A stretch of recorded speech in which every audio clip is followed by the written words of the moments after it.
Sekarang kita masuk ke pembagian ilmu ekonomi berdasarkan ruang lingkupnya. Sekarang pembagian ekonomi berdasarkan ruang lingkup tuh apa aja sih?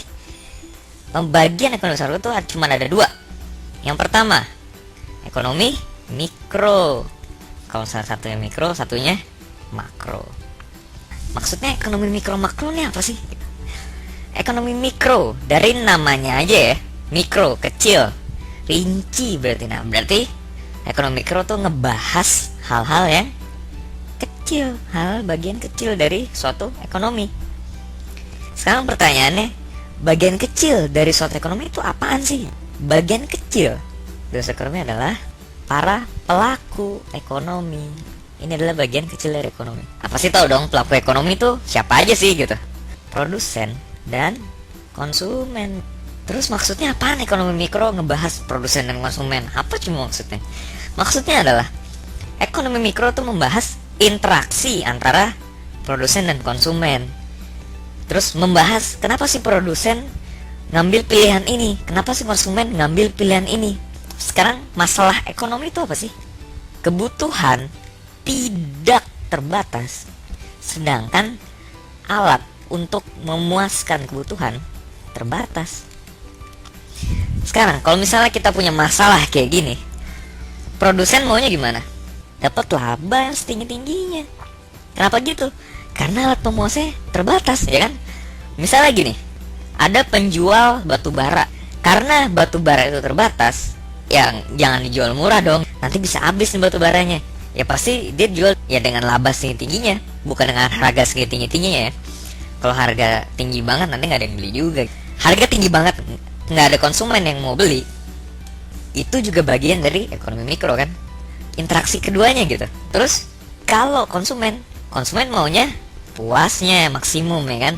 Punya duit segini nih, dengan uang yang gue punya, gue mau nih gue dapat kepuasan yang paling tinggi. Dengan uang sekecil-kecil ya, ngeluarin uang sekecil-kecilnya dapat kepuasan setinggi-tingginya. Kenapa? Karena ya alat memuasnya terbatas. Balik lagi ke masalah ekonomi ini kan gitu.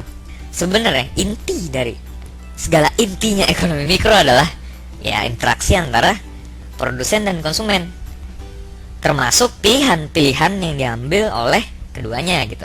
Pilih-pilihan tadi maksudnya gue bilang, kalau produsen maunya laba tinggi dong, dan produsen maunya barang yang diproduksi kan dijual nih, ya maunya ada yang beli dong gitu kan. Tapi gimana nih cara ngambil keputusannya? Dan konsumen juga gitu.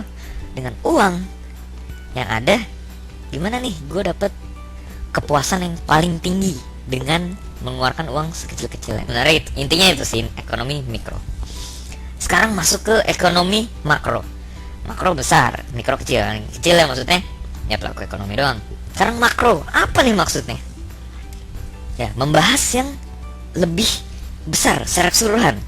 Maksudnya adalah, contohnya tuh kayak nanya, kenapa sih pertumbuhan ekonomi kita tuh segini-segini aja sih? Gimana caranya pertumbuhan ekonomi kita tuh naik? Terus ada lagi masalah yang cukup besar. Kenapa sih ada pengangguran?